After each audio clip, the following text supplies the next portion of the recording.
Now that we've built our first rich filter, let's put it to work by building an interactive dashboard. Create a new dashboard and give it a descriptive name. I'll call mine Technical Communications Dashboard. Again, I'm leaving the viewers and editors as private since it's only me in this test instance. In a team environment, you'd typically share the dashboard with everyone who needs access. Click Save. Now, in the right-hand pane, search for Rich Filters. Add two gadgets, Rich Filter Controller and Rich Filter Results. These are the only gadgets we need to build our first interactive dashboard.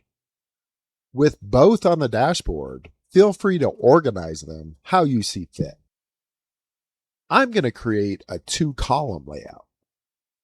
Select the Technical Communications Rich Filter in both gadgets, and then click Submit.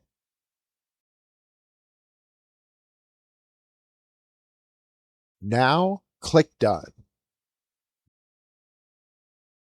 The new dashboard is visible, and we see that by default, all 150 Technical Communications work items display. Right now, the dashboard displays every work item in the project. Let's use the Video's static filter to instantly focus on just our video work. Click Videos in the controller gadget. Notice that the Results gadget immediately updates from 150 work items to just the 16 video-related work items.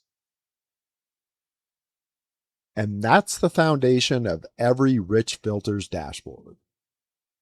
One rich filter can power multiple gadgets, and every gadget stays in sync as you apply filters. Notice that we didn't create a second dashboard for videos.